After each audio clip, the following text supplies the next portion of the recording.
من غائبۃ فی السماء والارض الا فی کتاب مبین. صلوات میں جی محمد آل محمد پر.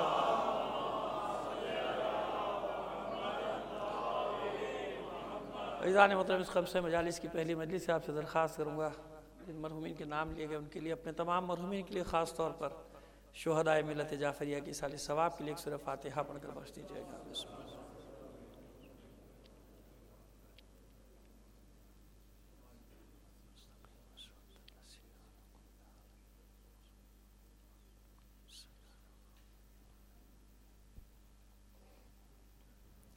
صلوات عنایت فرما دیجیے محمد آل محمد. سوری، اس سے بہتر انداز میں بلند آواز سے صلوات بھیجیے.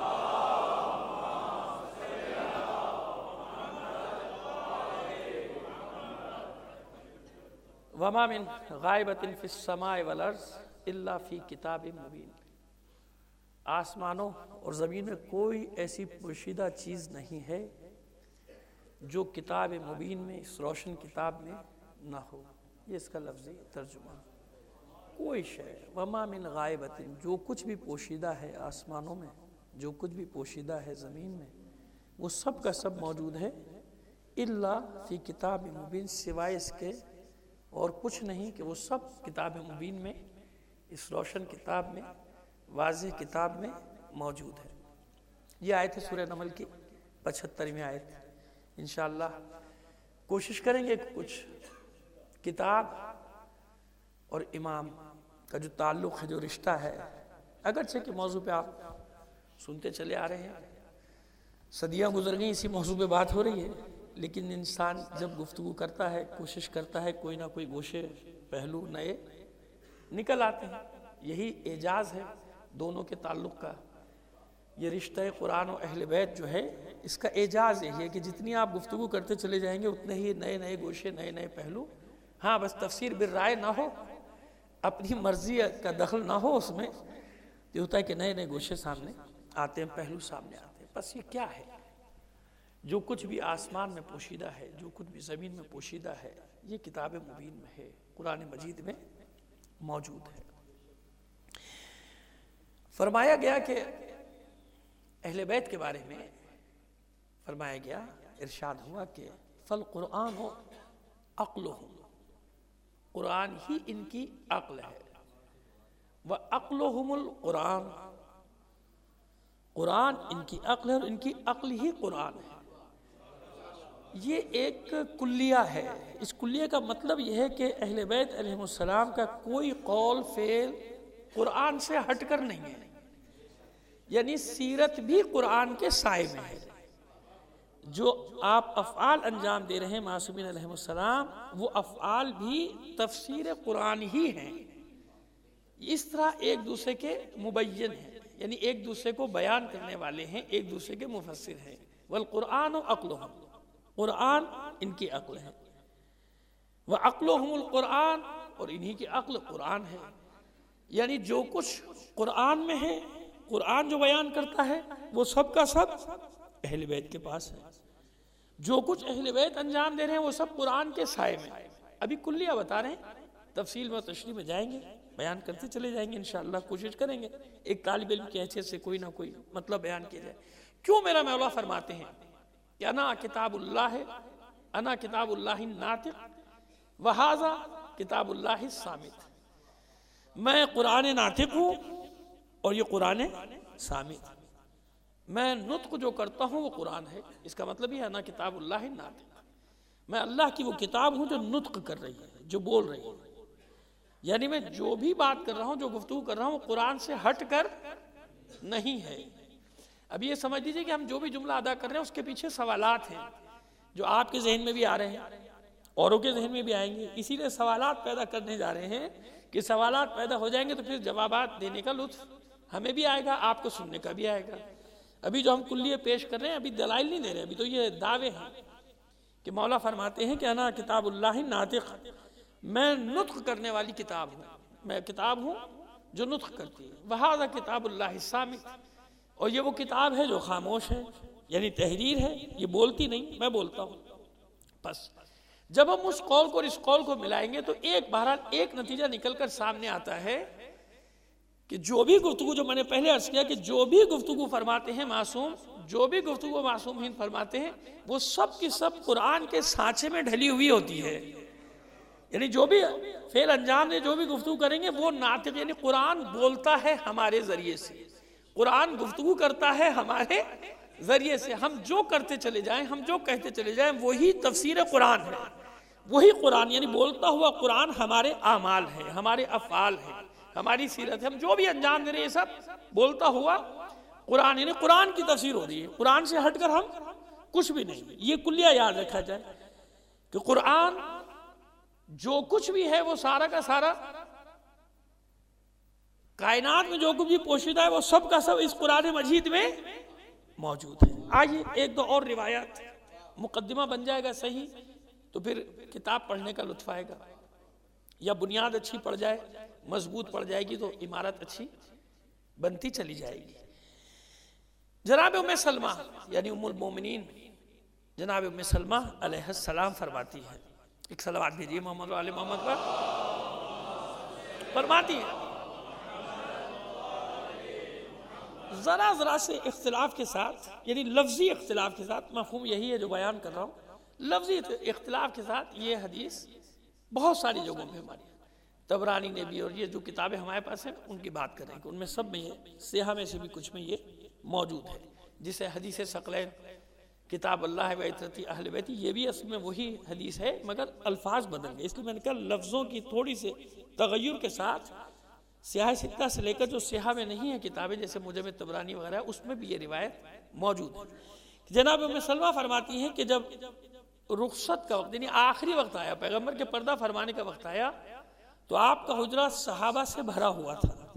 یہ یاد رکھیں کہ اس وقت کے بہت سارے واقعات ہیں، ضروری نہیں کہ ایک ہی دن کے واقعات ہوں، ایک ہی وقت کے واقعات ہوں، کیونکہ آپ کچھ دن تک صاحب فراش رہے، یعنی اس مرض میں آپ رہے 3 4 دن 5 دن 6 دن 7 دن، تو ظاہر ہے کہ ہر روز نئے واقعات. تو ہم مختلف واقعات پڑھتے ہیں تو ہمیں سمجھ میں نہیں آتا کہ بھئی یہ بھی آخری وقت میں، یہ بھی آخری وقت میں. تو آخری وقت سے مراد یہ ہے کہ وہ آخری دن جس میں آپ مریض رہے، جس میں آپ مرض کی حالت میں تھے. اس میں آپ فرماتے ہیں کہ اے لوگو، میں بہت جلد تم سے جدا ہونے جا رہا ہوں، ان قریب میں اٹھا لیا جاؤں گا. اس کے بعد اتمام حجت کے لیے 2 چیزیں تمہارے درمیان میں چھوڑ کر جا رہا ہوں. یہ روایت ہے جو جناب ام سلمہ سے، تمہارے درمیان 2 چیزیں چھوڑ کر جاؤں گا. ایک خدا کی کتاب اتمام حجت کے لیے، ایک کتاب خدا ہے، اور ایک اپنی عطرت کو چھوڑ کر جا رہا ہوں جو میرے اہل بیت ہیں. کتاب اللہ ہے و عطرتی اہل بیت. عطرت سے مراد خود تشریح کی پیغمبر ختم مرتبت نے کہ عطرت سے مراد یہ کہ میرے اہل بیت جو میں تمہارے درمیان چھوڑ کر جاؤں. پھر فرماتی ہیں کہ علی کا ہاتھ تھاما اور ہاتھ کو بلند کیا. ہاتھ بلند کر کے فرماتے ہیں کہ وَهَذَا عَلِيٌّ مَعَ الْقُرْآنِ، یہ علی ہے جو قرآن کے ساتھ ساتھ ہے. وَالْقُرْآنُ مَعَ علی، اور قرآن علی کے ساتھ ساتھ رہے گا. علی قرآن کا، اچھا یہ جو قرآن ہے علی مع القرآن والقرآن مع علی، یہ میں نے عرض کیا کہ دوسری جگہوں پر بھی موجود ہے کچھ حصوں میں، یعنی یہ کتاب موجود، یعنی یہ حدیث موجود ہے کہ یہ علی قرآن کے ساتھ ہے اور قرآن اس کے ساتھ ہے. بس یہ 2 چیزیں خلیفتان ہیں، یہ 2 چیزیں میرے بعد تمہارے درمیان میں رہیں گی، اور قیامت کے دن میں ان دونوں کے بارے میں تم سے سوال کروں گا کہ تم نے میرے بعد ان دونوں کے ساتھ کیا سلوک کیا.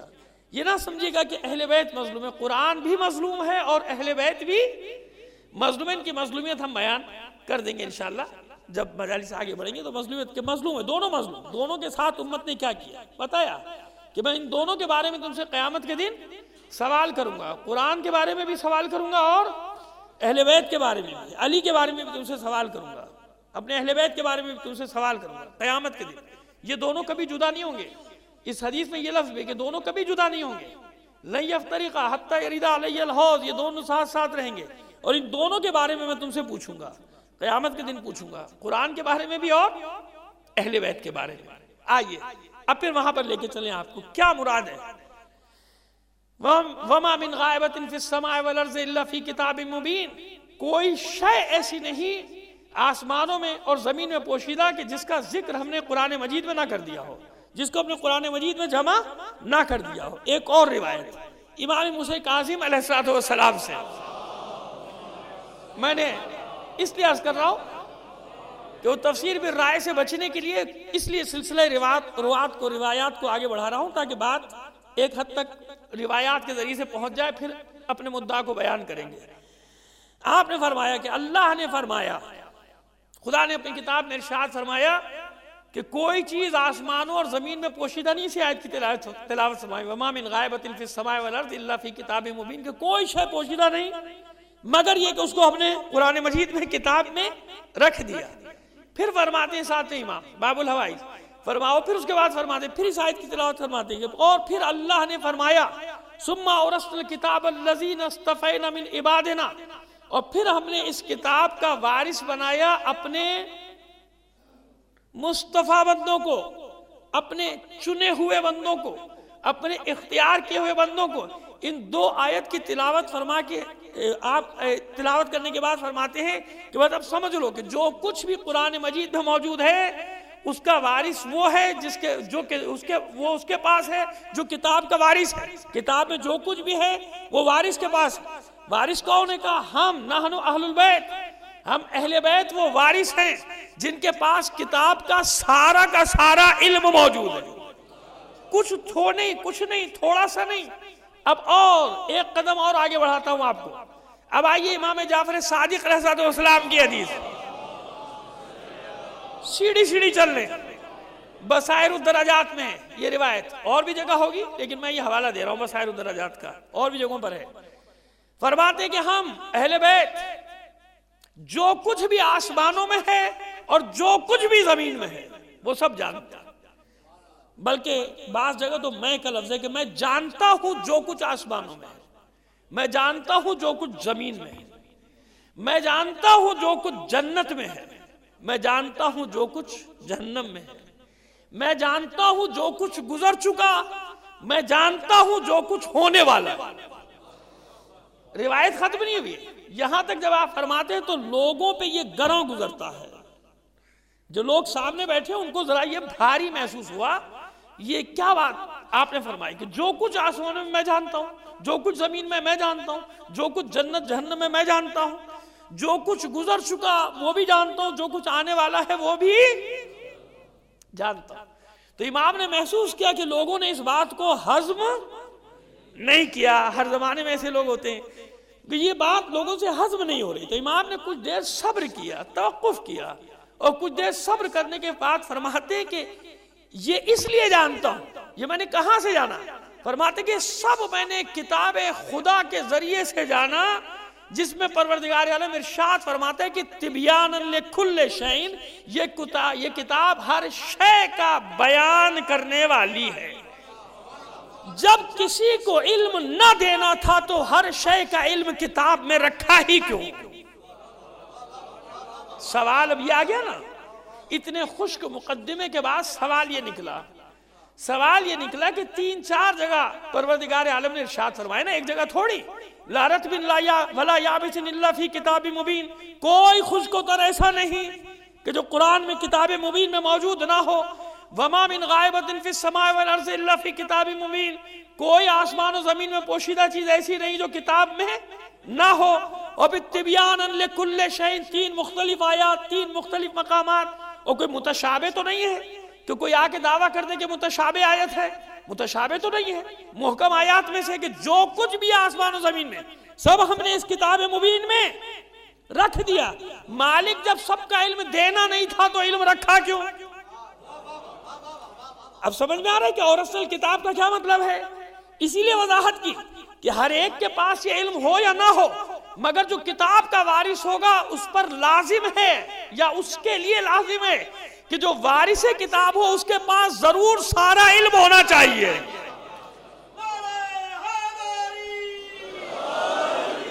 جو وارث کتاب ہے اس کے پاس یہ سارا علم ہونا چاہیے، ورنہ کتاب میں رکھنے کا فائدہ کیا؟ جس پیغمبر کو، جس رسول کو جتنا علم دینا تھا، کتاب کا جتنا حصہ دینا تھا اتنا ہی دیا نا۔ اسی لیے تحریفات ہو گئی، لوگوں نے اس میں تحریفات بھی کر دی۔ توریت میں، زبور میں، انجیل میں تحریفات ہوئی کہ نہیں ہوئی؟ جتنا علم جس کو دینا تھا اتنا دیا، وہاں تک دیا۔ اب پیغمبر ختم مرتبہ صلی اللہ علیہ وآلہ وسلم کا زمانہ جب آیا، اب آپ کا جب زمانہ آیا تو اب مکمل ہو گیا دین۔ مکمل ہونے کا کیا مطلب؟ کہ اب قیامت تک محتاج نہیں کسی وحی کے، اب محتاج نہیں کسی اور کتاب کے، محتاج نہیں کسی اور رسول کے یا پیغمبر کے، جو کچھ بھی تھا ہم نے سب مکمل کر دیا۔ ایک سلوات بھیجیے گا محمد عالم۔ تو بس ایک بات طے ہوئی، جو کچھ تھا ہم نے مکمل کر دیا۔ اب یہ بات تو طے ہو گئی نا کہ آج کے زمانے میں اگر کچھ مسائل کا حل سمجھ میں نہیں آ رہا، اگر آج کے زمانے میں کچھ سوالات کا جواب نہیں مل رہا یا نہیں لینا چاہتے، تو معاذ اللہ اس میں قصور کتاب کا نہیں ہے، اس میں قصور وارث کتاب کا نہیں ہے، اس میں قصور سمجھنے والوں کا ہے اور سمجھانے والوں کا ہے۔ یا سمجھانے میں کامیاب نہیں ہو رہے یا سمجھنا چاہتے ہی نہیں ہیں، یا سمجھنا۔ اب صرف میں دعویٰ کر دوں کہ معصومین کے پاس سارا علم ہے اور خوش ہو جاؤں، بات ختم۔ تو بھائی کیوں ہے یہ علم؟ یہ کتاب میں جو کچھ ہے، آسمان و زمین میں جو کچھ ہے وہ سب کتاب میں ہے، جو کچھ کتاب میں ہے وہ اسی کو سن رہے ہیں۔ جب سے میں نے اور سوال ہے میں بھی سن رہا ہوں، یہی صحیح ہے۔ جو کچھ کتاب میں ہے وہ وارث کتاب کے پاس، جسے کتاب کا وارث بتائے گا، اس کے پاس ہے کہ نہیں ہے؟ اس کو کوئی بھی نام دیجئے، ابھی تو ہم وارث کہہ رہے ہیں۔ وارث کتاب کے پاس وہ سارا علم ہوگا کہ نہیں ہوگا؟ ہے کہ نہیں ہے؟ جب سارا علم ہے اولین و آخرین کا، تو اس کا مطلب یا سمجھانے والوں میں کمی ہے، یا سمجھنے والے خود سمجھنا نہیں چاہ رہے، یا سمجھانے والے اپنی اپنی مرضی جہاں تک ہے وہاں تک سمجھاتے ہیں۔ جس میں جتنا فائدہ ہے اتنا سمجھانے کی کوشش کرتا ہے، یا جتنا اس نے خود سمجھا وہ سمجھانے کی کوشش کرتا ہے۔ وارث کتاب سے سمجھنے کی کوشش نہیں کرتا، یا ڈھونڈنے کی کوشش نہیں کرتا کہ وارث کتاب وہ ہوگا جس کے پاس ہر سوال کا جواب موجود ہونا چاہیے۔ صرف گفتگو کے لیے تھوڑی، میرے دعویٰ کرنے کے لیے تھوڑی کہ میں خوش ہو جاؤں کہ وارث کتاب کے پاس ہر سوال کا جواب موجود ہے۔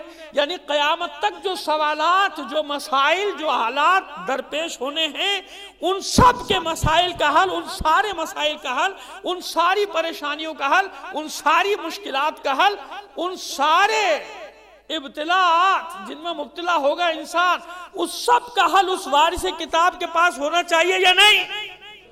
ہوگا نا۔ تو پھر آج کی دنیا جس میں ہم جی رہے ہیں، آج جن حالات کا سامنا ہے، گزشتہ خمسے میں بھی تقریباً موضوع یہی رہا تھا میرا، الفاظ دوسرے تھے، مضمون دوسرا تھا، مگر تھیم یہی تھی، خلاصہ یہی تھا کہ آج کے حالات میں کیا جائے، کیونکہ رشتہ کمزور کہیں پڑ رہا ہے، یا اہل بیت سے رشتہ کمزور پڑ رہا ہے، یا قرآن سے رشتہ کمزور پڑ رہا ہے۔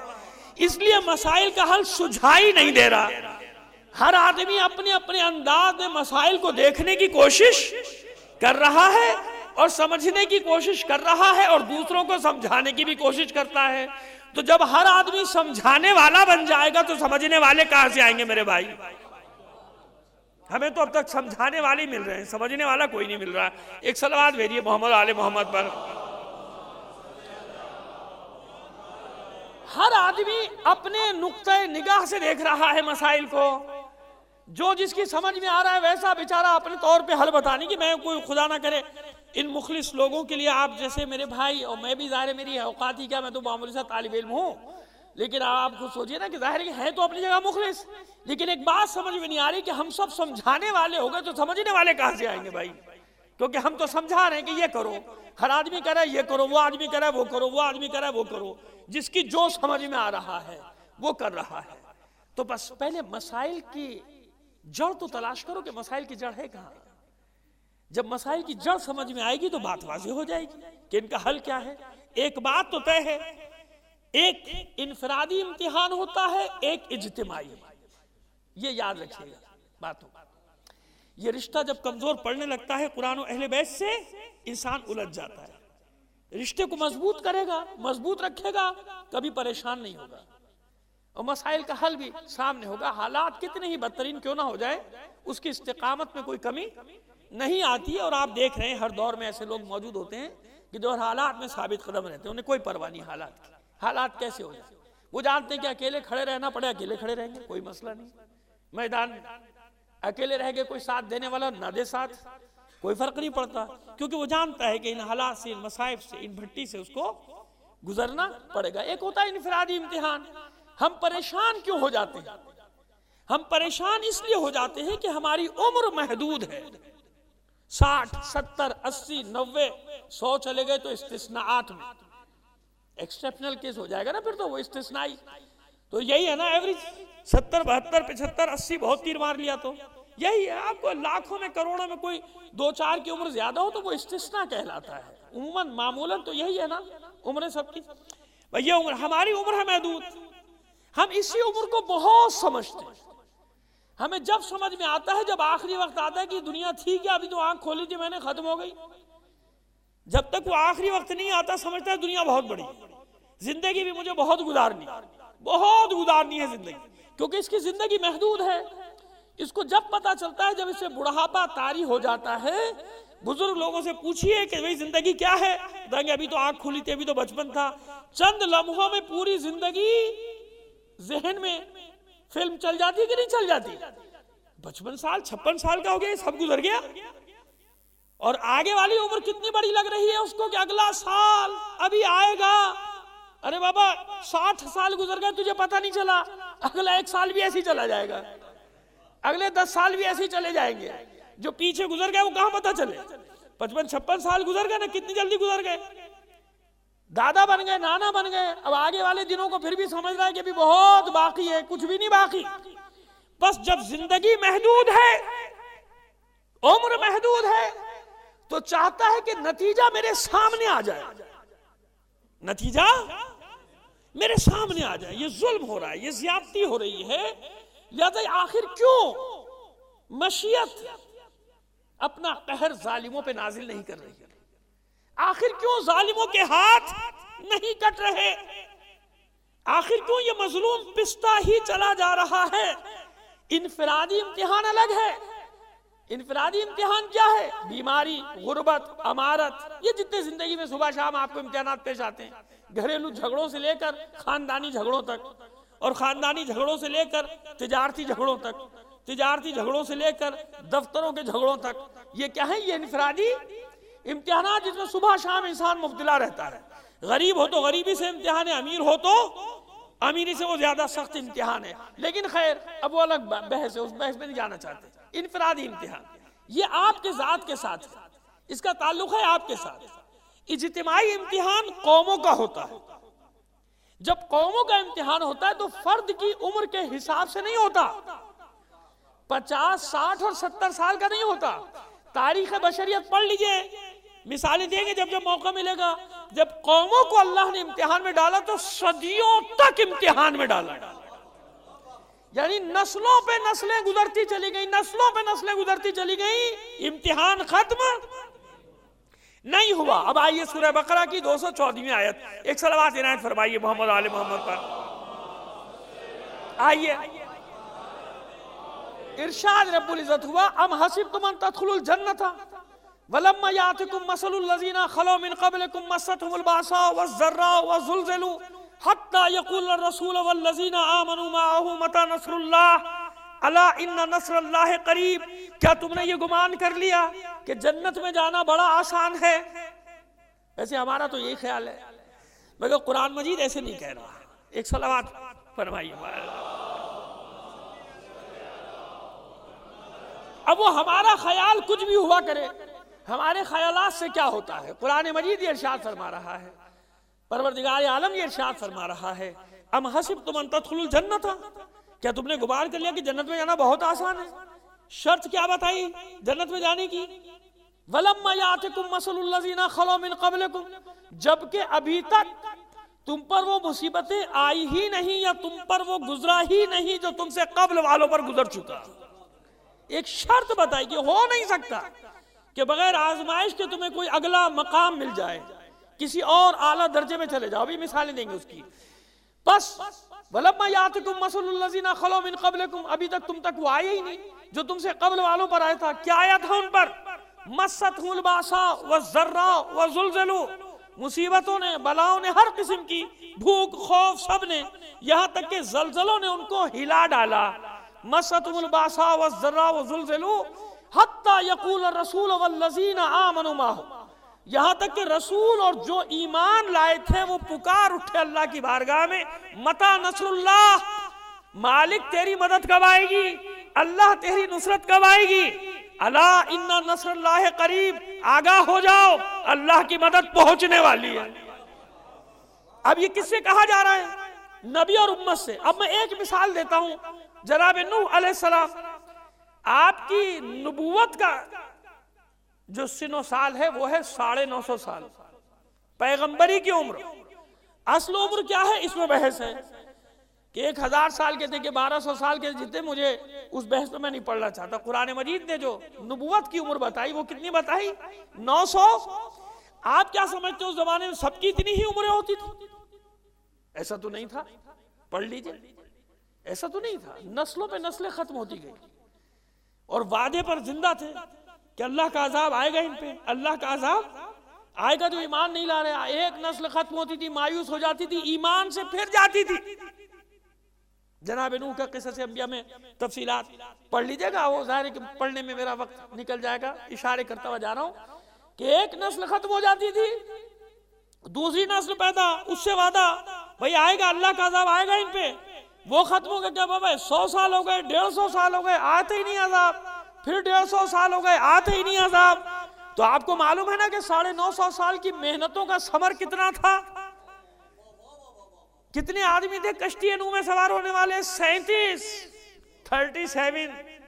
انگلش مجھے نہیں آتی مگر بچوں کو اردو نہیں آتی. مصیبت یہ ہے.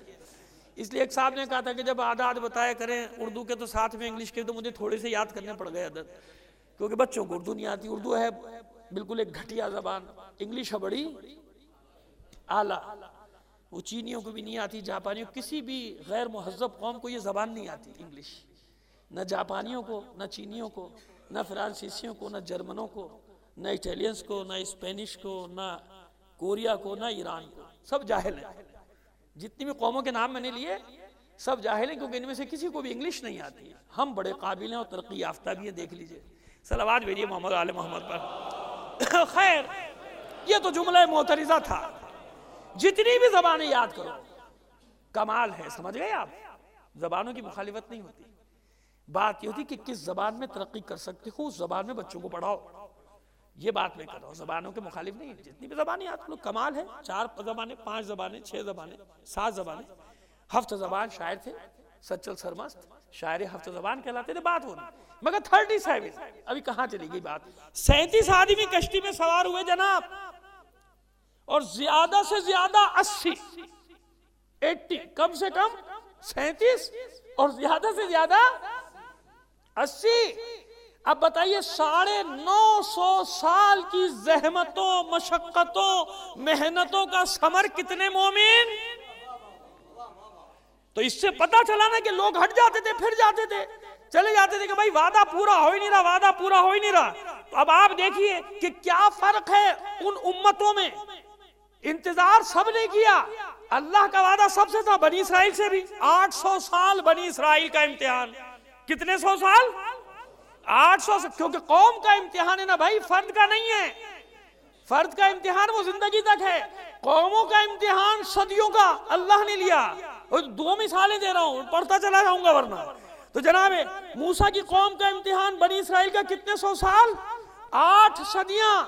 8 صدیوں تک انتظار کرنے والوں کا اس پر تو یقین تھا کہ موسیٰ آئیں گے، مگر خیالات اور افکار اتنے بدل چکے تھے ان کے کہ جب جناب موسیٰ آئے تو لڑنے کی طاقت نہیں تھی. جب باطل سے لڑنے کا وقت آئے تو کہا پھر آپ کے آنے کا فائدہ ہی کیا ہوا. ہاں آپ کے آنے کا فائدہ کیا ہوا. انتا وربکا، آپ اور آپ کا رب، فتذہبا، آپ جائیے نا، فقاتل، آپ جا کے لڑیے. آپ کا ہم انتظار اس لیے تھوڑی کر رہے تھے کہ ہمیں سب کچھ کرنا پڑے گا. تو اللہ نے اس قوم کی مذمت کی یا نہیں کی نا مذمت. جو فضیلت دی تھی بعد میں چھین لی ان سے واپس. کیوں؟ انتظار میں تھے کہ دوسرے آگے سب کام کریں، میں کیوں کروں. پھر فائدہ کیا؟ یہی تو کہتے ہیں کہ مولا کو ماننے کا فائدہ ہی کیا. خدا کے بندو، مولا کو ماننے والے اس وقت بھی تھے کہ نہیں تھے؟ اگر قمبر بھی یہ کہہ دیتے کہ مولا یہ سلوک ہو رہا ہے آپ کو ماننے کا کہ میری گردن اڑائی جا رہی ہے، اگر جناب میثم عمار بھی یہ کہہ دیتے کہ یہ سلوک ہو رہا ہے آپ کو ماننے کا کہ میرے ہاتھ پیر کاٹے جا رہے ہیں، مگر ان میں سے تو کسی نے نہیں کہا کہ مولا آپ کو ماننے کا فائدہ کیا، کیونکہ جانتے تھے کہ مولا کو ماننے کا مقصد ہی یہ ہے، مولا کو ماننے کا معنی ہی یہ ہے، مولا کو ماننے کا مطلب ہی یہ ہے کہ بس اپنے آپ کو ہر قربانی کے لیے تیار کر لو۔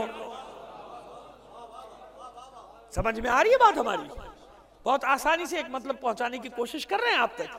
سمجھ میں آیا کہ بابا موسیٰ کا انتظار کرو تو ساتھ تو دو، قوم نے ساتھ نہیں دیا۔ کتنے معجزے دکھائے جناب موسیٰ نے؟ اگر لڑنے والے ہوتے تو رات کی تاریکی میں جناب موسیٰ اپنی قوم کو لے کر نکلتے کیوں؟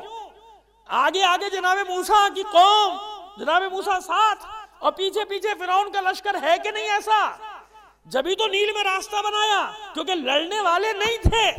اور یہ عجیب بات ہے، جب جناب موسیٰ نے فرعون کو للکارا تو دن کی روشنی میں، دربار میں آ کے للکارا ہے بھائی، دربار میں آ کے جناب موسیٰ نے للکارا ہے۔ اس وقت ایک بھائی ساتھ ہے، بس جناب ہارون ساتھ ہے۔ جب للکارا ہے، جب مقابلہ کیا ہے، جب میدان میں ڈٹ گئے، جب ساحروں کا مقابلہ کیا ہر میدان، اور جب قوم ساتھ ہوئی تو اندھیرے میں جا رہے ہیں رات کو۔ کیوں؟ یہی تو مسئلہ ہے جناب موسیٰ کے ساتھ، کہ اگر اس قوم کے ساتھ لڑ لیے، اس قوم کے ساتھ جنگ کی، تو کیا ہوگا نتیجتاً؟ خفت اٹھانی پڑے گی۔ میں لفظ کو بدل کے استعمال کر رہا ہوں، روایات کے لفظ ظاہر کہ ہیں، ہر لفظ جو لکھا ہوا ہوتا ہے اس کو ممبر سے پڑھنے کی ضرورت نہیں ہوتی۔ جب مجمع سمجھدار ہو، باشعور مجمع بیٹھا ہو تو سمجھ گئے آپ کہ کیوں نہیں چاہتے کہ یہ رسوائی یا خفت اٹھانی پڑے، کیونکہ تو بھاگ جائیں گے، لڑیں گے نہیں۔ اگر لڑنے والے ہوتے تو بھاگ کے دو رہے ہوتے، لڑو فرعون سے، نہیں لڑے۔ لہذا ایک بھائی ساتھ تھا تو یقین تھا کہ میدان میں ڈٹا رہے گا، بات مرنے جینے کی نہیں ہے۔ جناب موسیٰ کو اس کا خوف نہیں کہ میں مار دیا جاؤں گا، جناب موسیٰ کو خوف اس بات کا کہیں ایسا نہ ہو کہ قوم بھاگ جائے تو سارا مقصد فوت ہو جائے گا۔ لہٰذا جب بھائی کے ساتھ تھے تو میدان میں ڈٹ گئے، کیونکہ قتل ہو جانا شرمندگی نہیں ہے، ظالم کے مقابلے میں میدان چھوڑ دینا شرمندگی ہے، شکست۔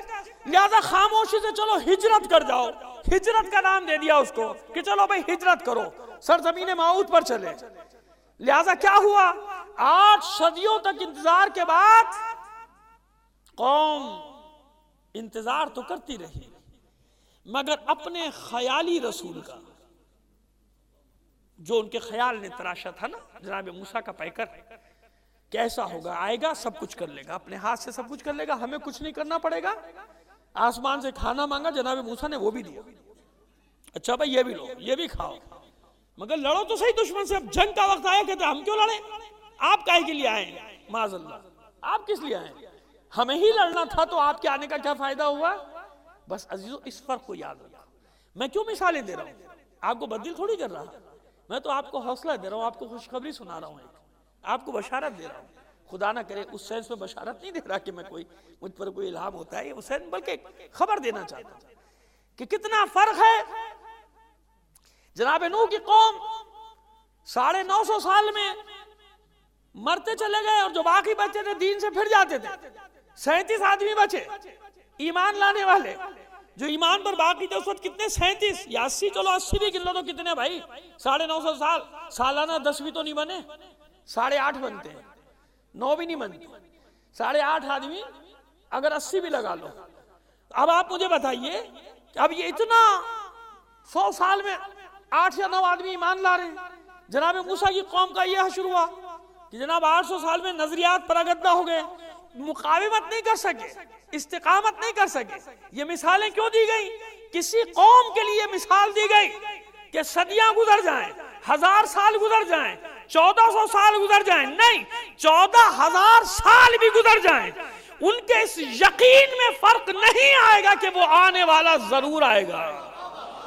فرق کیا ہے دونوں عقیدوں میں؟ وہ فرق بتانا چاہ رہا ہوں۔ وہ انتظار کر رہے تھے کہ آنے والا آئے گا، سب کام خود کرے گا۔ آج جو مومن انتظار کر رہا ہے خدا کی قسم جو انتظار کر رہا ہے وہ یہی دعا مانگتا ہے کہ پالنے والے اس کے انصار میں شامل کرنا. وَجَعَلْنَا مِنْ أَنصَارِكَ وَأَعْوَانِكَ.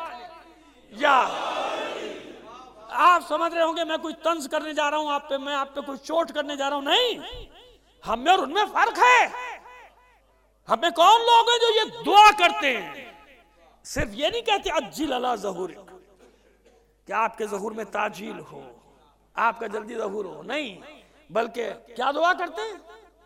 وَجَعَلْنَا مِنْ أَنصَارِكَ وَأَعْوَانِكَ.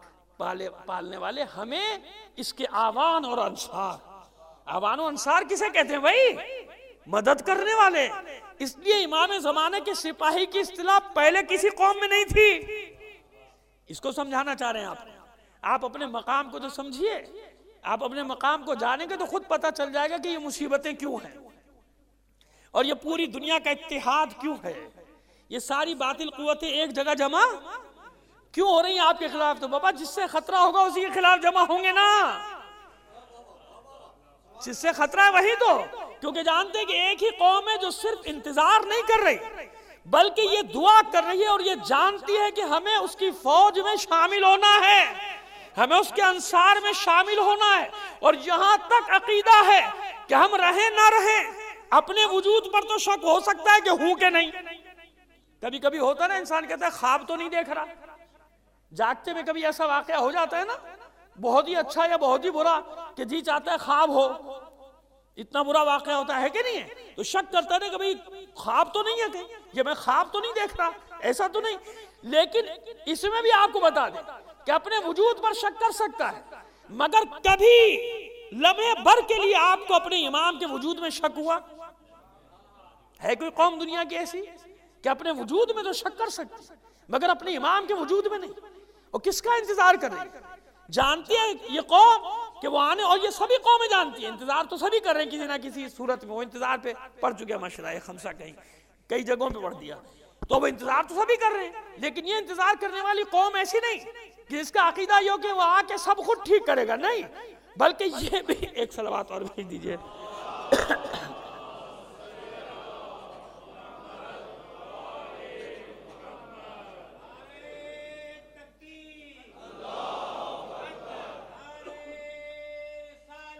یا رسول اللہ،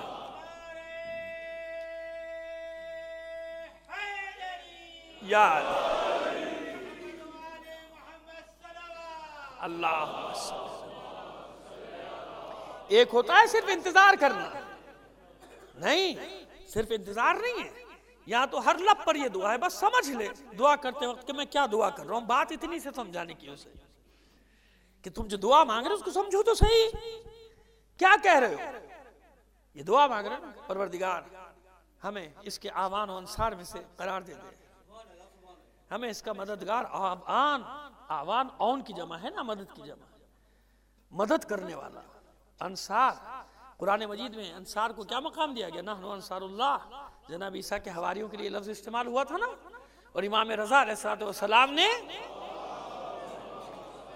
اپنے چاہنے والوں کے لیے فرمایا، اپنے چاہنے والوں کے لیے فرمایا کہ ہمارے چاہنے والوں کا درجہ جناب عیسیٰ کے حواریوں کے برابر ہے، جو انصار اللہ تھے، جنہیں اللہ نے انصار اللہ یعنی جناب عیسیٰ کی جس نے مدد کی، اللہ نے اسے اپنا مددگار قرار دیا. یہ سمجھ لیجئے بات کو. جناب عیسیٰ کی مدد کرنے والے کون قرار پائے؟ انصار اللہ، اللہ کے انصار. کیونکہ جس نے دین کی مدد کی وہ بھی کون قرار پایا؟ انصار اللہ. ان تنصر اللہ ینصرکم ویثبت اقدامکم. تم اللہ کی مدد کرو، اللہ تمہاری مدد کرے گا. تو اللہ کی مدد کون کر سکتا ہے؟ آیت تو یہی ہے قرآن کی. یہاں کیا مراد ہے؟ یعنی اللہ کے دین کی مددگار. تو یہ کیا قرار پائے؟ انصار اللہ، اللہ کے مددگار یعنی اللہ کے دین کے مددگار قرار پائے، انصار اللہ قرار پائے. معصوم فرماتے کہ ہمارے چاہنے والے جناب عیسیٰ کے حواریوں کے برابر مرتبہ ہے. سوالی نے حیرت سے کہا عیسیٰ کے حواریوں کے برابر مرتبہ ہے آپ کے چاہنے والے کا؟ آپ نے فرمایا اس سے بھی بڑھ کر. یہ باتیں سمجھ میں آ جائے نا، انسان کی زندگی کا رخ بدل جاتا ہے کہ ہمیں کیا درجہ دیا ہے قرآن نے، کیا درجہ دیا ہے معصوم نے. ہم خود اپنے منصب کو نہ پہچانے تو بدبختی ہماری ہے نا. بدنصیبی ہماری ہے نا، بدقسمتی ہماری ہے نا. قرآن تو ہمیں یہ مقام دے رہا ہے، معصوم تو ہمیں یہ مقام دے رہا ہے. معصوم فرماتے ہیں کہ بس اس سے بھی آگے بڑھ کر ہے میرے چاہنے والوں کا مرتبہ منصب، ان سے آگے بڑھ کر ہے. فرمایا مولا وہ کیسے، فرزند رسول وہ کیسے؟ کہا وہ ایسے کہ جب آخری وقت آیا اور جب جناب عیسیٰ پردہ فرما رہے تھے، کیونکہ کوئی مدد کرنے والا نہیں تھا، اپنے حواریوں سے کہا چلے جاؤ پھیل جاؤ دنیا میں، چلے گئے. اب ظاہری طور پر آپ کے حواریوں کے سامنے نہیں، آپ کے انصار کے سامنے ہی تو وہ نقل کو بھی جو پھانسی دی گئی، نقل کو جو پھانسی دی گئی وہ بھی تو آپ کے سامنے ہی دی گئی نا، حواریوں کے سامنے. اسی مجمع میں تھے، حواری موجود تھے. مگر یہ کہ جناب عیسیٰ نے کہا چلے جاؤ تو چلے گئے. جناب عیسیٰ علیہ السلام نے فرمایا چلے جاؤ، چلے گئے، پھیل گئے، چھوڑ دیا جناب عیسیٰ کو. جناب عیسیٰ کے حکم پر چھوڑ دیا. کہ ہمارے چاہنے والے ایسے نہیں ہوں گے، ہمارے چاہنے والوں کو جلا دیا جائے گا، دیواروں میں چن دیا جائے گا، نہروں میں بہا دیا جائے گا، بستیوں کی بستیاں جلا دی جائیں گی، مگر یہ کسی عالم میں بھی ہمارا دامن چھوڑنے کو تیار نہیں ہوں گے. ایک صلوات بھیجیے محمد و آل محمد پر. یہ کبھی اتنی مشکلات، کبھی کبھی آپ پر مایوسی بھی طاری ہونے لگتی ہے، کبھی حالات کا گلہ کرتے ہیں، کبھی چینلز کا شکوہ کرتے ہیں، تو میرے بھائی کیوں؟ کچھ تو سوچئے نا آپ. لیکن ان تمام تر حالات کے باوجود آپ میں سے کوئی تیار ہے دامن اہل بیت چھوڑنے کے لیے؟ عشق علی سے کنارہ کش ہونے کے لیے تیار ہے کوئی؟ عشق حسین سے کنارہ کش ہوتے دیکھا کسی کو؟ کیسا ہی ہو، بعمل ہو بے عمل، یہ بات کی بات ہے. ابھی تو بات کریں چاہنے والے کی. یہ چاہنے والا ساری مصیبتیں سہ لے گا، گلے بھی کرے گا، شکوے بھی کرے گا، سب کچھ کرے گا، مگر یہ تو نہیں ہو سکا آج تک اس 1400 سال سے ہمارا رشتہ ختم کر سکا، نہیں کر سکا نا. تو اسی بات کو سوچ لیا کہ جی کچھ تو ہے نا ہم میں، کچھ ہے کہ جس کی وجہ سے سارے میڈیا ہو، الیکٹرانک میڈیا، پرنٹ میڈیا، فلاں اور ساری طاقتیں ہمارے خلاف کیوں، ہماری ہی باتوں کو کیوں دبایا جاتا ہے، ہمارے ہی خلاف کیوں محاذ بنایا جاتا ہے، ہمارے ہی خلاف کیوں؟ تو بس یہ کیوں کہاں تک جائے گا؟ اور چلے جائیے پیچھے کیوں، ائمہ طاہرین کے دور میں چلے جائیے پوچھئے کیوں، کربلا چلے جائیے پوچھئے کیوں، مولا کائنات کے دور میں چلے جائیے پوچھئے کیوں. آخر کیوں ایسا ہے کہ شام میں لوگ یہ سمجھتے ہیں کہ معاذ اللہ علی نمازی نہیں پڑھتے، بے نمازی کے مقابلے پر آئے تھے صفین میں، جانتے ہیں نا آپ. تو بھائی اسی لیے تو اس وقت یہ پروپیگنڈا تھا، تاکہ حق کو دبایا جائے، حق کو چھپایا جائے، لوگوں کے سامنے باطل اور جھوٹ کو حق بنا کر، حق کا لبادہ بنا کر پیش کر دیا جائے. تو کیسا جھوٹ کو سچ کا لبادہ بنا کر پیش کیا گیا تھا، کیسا باطل کو حق کا لبادہ پہنایا گیا تھا کہ صفین کے میدان میں ایک شامی نصیحت کرنے کے لیے آ رہا ہے علی کو، فوج سے نکلا اجازت لے کے میں جاتا ہوں علی کو نصیحت کروں کچھ تاکہ جنگ نہ ہو. وہ سے نکل کے آگے پکارتے علی مجھے آپ کو نصیحت کرنی ہے. اور مولا سامنے میں کیا کہنا چاہتا ہے؟ کہا کہ آپ رسول کے بھائی ہیں، آپ رسول کے داماد ہیں. معاذ اللہ معاذ اللہ. صفین کی تفصیلات میں پڑھ لیجئے گا. وہ کہتا ہے آپ داماد ہیں، پھر آپ کو زیب نہیں دیتا کہ مسلمانوں میں جھگڑا پھیلا ہے. اب آپ مجھے بتائیے کہ آج جب آپ چینلز پہ اس قسم کی گفتگو سنتے ہیں آپ کا دل کتنا جلتا ہے نا؟ اب مجھے بتائیے کہ اس وقت علی پر اور علی والوں پر کیا گزری ہوگی؟ مگر برین واشنگ کی گئی نا، اس کی برین واشنگ اتنی کی گئی کہ وہ کہہ رہا ہے کہ میں نصیحت کروں ثواب ہوگا، علی مانے یا نہ مانے مجھے تو ثواب ہوگا. بس وہی برین واشنگ آج تک چل رہی ہے کہ نہیں چل رہی؟ وہی ہے نا. تو جب علی کے خلاف برین واشنگ کر کے خود کش حملہ آور تیار کیے جا سکتے تو آپ کی کیا حیثیت ہے بھائی؟ وہ خودکشی تھے نا وہ سارے، اور کیا کر رہے تھے؟ مگر یہ دیکھیے حق اپنے آپ کو کیسے منواتا ہے. میں نے کہا نا قوموں کا امتحان ہے، انفرادی نہیں، قوم کا امتحان ہے. 33 سال لگے، 34 سال لگے، 35 سال لگے، مگر بہرحال سچ اپنے آپ کو منواتا تو ہے نا. جو بات ہم کہتے تھے کوئی نہیں مانتا تھا، اب ان کے مفتی اعظم نے کہہ دیا تو اب سب خاموش ہیں. بھئی تبصرے کرو نا، ہماری باتوں میں تبصرے کرتے اس کو بھی تو موضوع بحث بناؤ نا. مگر کوئی موضوع بحث بنانے کو تیار نہیں ہو رہا. جو فتویٰ آیا ہے کہ جہنم میں جانے کی جلدی ہے، جہنمی ہے، کہ موضوع بحث بنائیں تو کیسے بنائیں؟ ادھر بھی اپنے ادھر بھی اپنے. تو پس پہلے دن سے جس نے حق اور باطل میں تمیز رکھی اسے کبھی کوئی پریشانی نہیں ہوئی. وہ جانتا ہے کہ یہ کربلا ایک حد فاصل ہے، اس کے ادھر حق ہے اور جو ادھر ہے وہ باطل ہے. جو اس طرف اب اس باطل میں کوئی بھی ہو، میرے گھر والے ہوں تو باطل ہے یا نہیں ہے نا؟ تو ہمیں کبھی پریشانی نہیں ہوئی، چاہے وہ ہمارے گھر کا آدمی ہو. باطل ہے تو باطل ہے، طاغوتی طاقت کا حامی ہے تو باطل ہے. ہمیں کبھی کہنے میں کوئی باک کوئی آر محسوس نہیں ہوا. کبھی ہم کہہ رہے ہیں کہ میرے گھر والے بھی شیطانی طاقت کے ساتھ ہے تو باطل ہے، مرد آباد جاؤ. اتنی جرت تو پیدا کرو نا. اب مشکل یہ ہے کہ یہاں کہتے ہو مرد آباد، یہاں کہتے ہو جو شیطانی طاقت کا ساتھ دے وہ غدار، اور وہاں آپ کی پسندیدہ جگہ پہ ان ممالک میں وہاں کہتے ہوئے کیوں موت آتی ہے؟ ہم تو کہتے ہیں جہاں بھی ہو مرد آباد. پاکستان میں بھی مرد آباد، ایران میں بھی مرد آباد، وہاں ہے کوئی اس کا دوست لبنان مرد آباد، یہ بھی مرد آباد، تو ابھی مرد آباد. تمیز حق اور باطل کی. معلوم ہے کہ حق یہ ہے باطل یہ ہے، اس کے ساتھ بیٹا چلا جائے باطل ہے، باپ چلا جائے باطل ہے، کوئی چلا جائے باطل ہے. معیار ہے نا، اس معیار کو اس وقت نہیں سمجھا جب رسول نے میزان قرار دیا تھا کہ یہ علی حق و باطل کا معیار ہے، میزان ہے. آج تک ٹھوکریں کھا رہا ہے، اس کو سمجھ میں نہیں آتا کسے حق کہوں کسے باطل کہوں.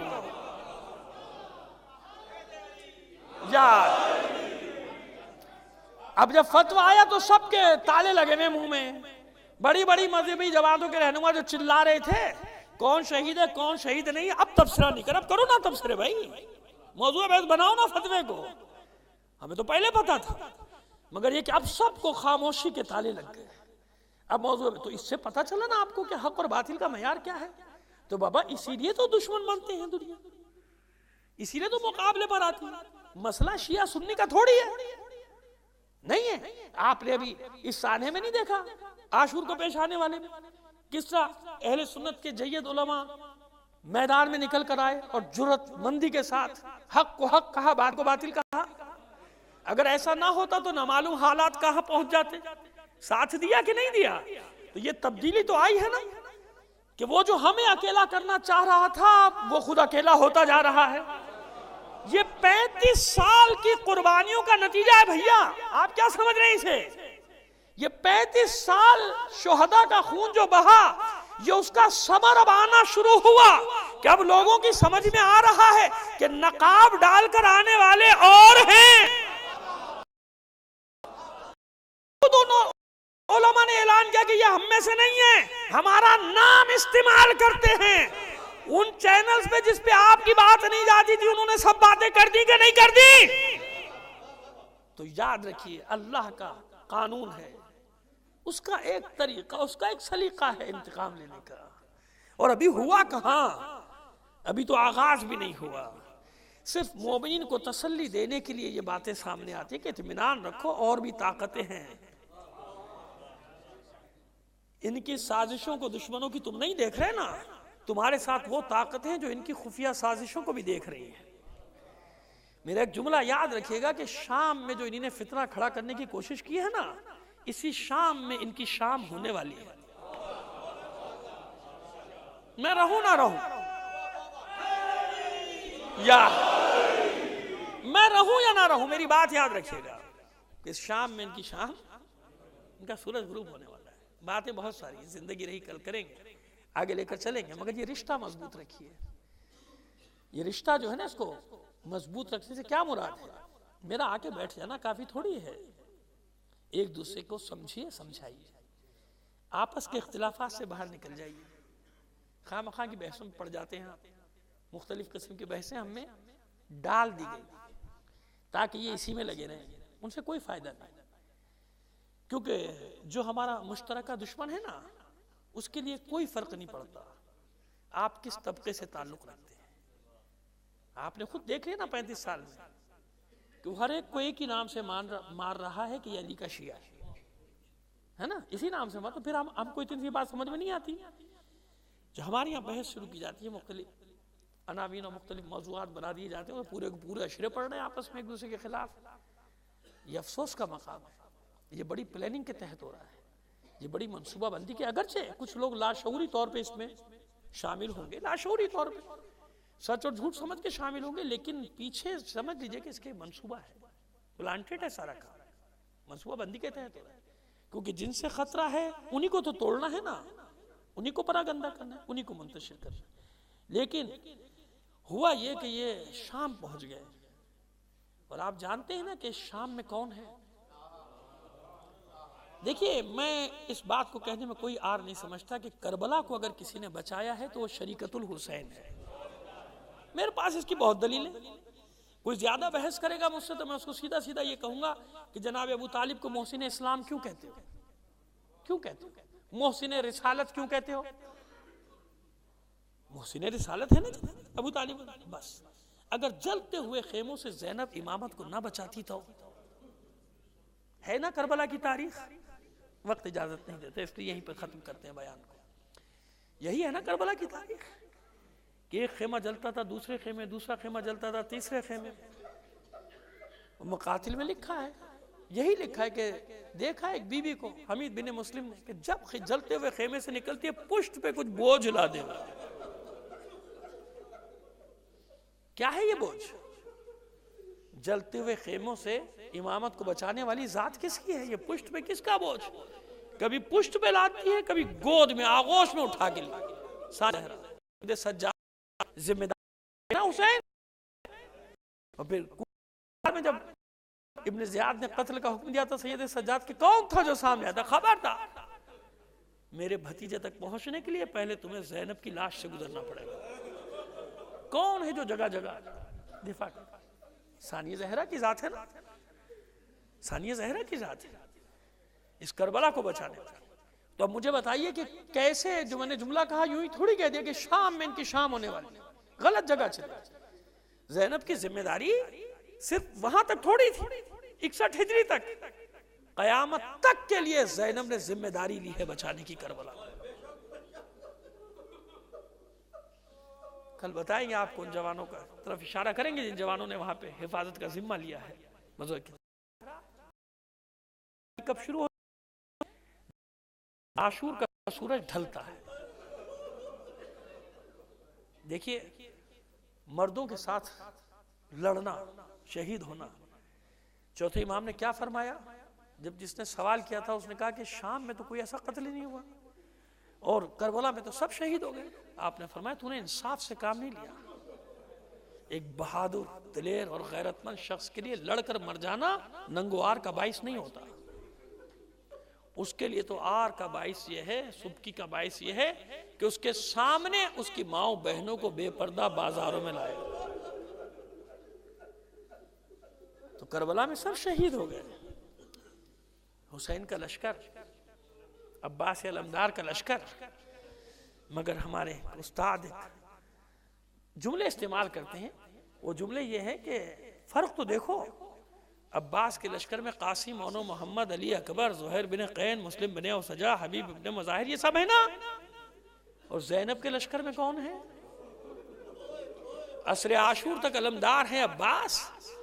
عصر عاشور کے بعد امام ہے زین العابدین. اور اس لشکر کا علمدار کون ہے؟ جس کے ہاتھ پسے پشت بندھے. زینب کے سپاہیوں کے نام ہیں ام رباب، ام لیلہ، ام کلثوم، رقیہ، سکینہ. یہ سپاہی ہیں زینب کے. عباس کے سپاہیوں کے ہاتھوں میں تلواریں، زینب کے سپاہیوں کے ہاتھ پسے پشت بندھے ہوئے. کس طرح طے کی ہے منزلیں؟ استقامت کے ساتھ. ایسی مصیبتیں اگر کسی اور پر پڑی ہوتی تو مجھے بتاؤ، پھر اسی کا ذکر ہو رہا ہوتا نا. آج بھی ہم پر کتنی ہی مصیبتیں آ جائیں، ذکر کس کا کرتے ہیں؟ ہم مصائب کس کے پڑھتے ہیں؟ مصائب پڑھتے ہیں آل رسول کے، مصائب پڑھتے ہیں کربلا والوں کے، مصائب پڑھتے ہیں ان بیبیوں کے جو کوفے اور شام کے بازاروں میں سربرہنہ لائی گئی تھی. 1000 شہید ہو جائیں، 1 لاکھ شہید ہو جائیں. عراق میں گزشتہ 40 سال میں 35 لاکھ مومنین شہید کیے جا چکے مختلف حکومتوں میں. مگر آج بھی ماتم کس کا کرتے ہیں؟ وہ مجلس کس کی کرتے ہیں؟ وہ حسین کی۔ کیوں؟ اس لیے کہ ثانیہ زہرا کی ذمہ داری ہے ذکر کو زندہ رکھنا، استقامت کے ساتھ درباروں میں، بازاروں میں پیغام احتجاج ریکارڈ کرواتی ہوئی جا رہی ہے علی کی بیٹی، محفوظ کرواتی ہوئی جا رہی ہے، جانتی ہے اور کہہ بھی دیا تھا ابن زیاد کے دربار میں کہ تیری بھول ہے جو تو یہ سمجھ رہا ہے کہ تو جیت گیا یا تیرا امیر جیت گیا، کچھ وقت گزر جانے دے، تجھے پتہ چل جائے گا کہ کون جیتا اور کون ہارا۔ ثانیہ زہرا جانتی تو اتنی مصیبتیں تو کسی پر بھی نہیں آئی نا، جانتی ہے ثانیہ زہرا، مگر اس کے باوجود مجھے بتائیے کہ کسی مقام پہ ثانیہ زہرا نے کوئی گلہ کیا اللہ کی بارگاہ میں؟ کوئی کیا شکر کے کچھ نہیں کے دربار میں کہ اللہ نے تیر کے رکھا ہے، ہم پر چادر تطہیر کا سایہ ہے، تمہاری کیا مجال کہ تم ہماری توقیر میں کوئی کمی کر سکو، یہ ہے ثانیہ زہرا۔ مگر کچھ مقامات ایسے ہیں کہ جیسے جناب سید الشہداء پہ ایک وقت ایسا آیا تھا کہ سب کے لاشیں خیموں میں لائے تھے مگر ایک ششماہے کا لاشا نہیں لایا جاتا تھا۔ علی اکبر کا لاشا بھی چاہے بچوں کی مدد سے چاہے گھسیٹ کر لائے مگر لے آئے تھے نا۔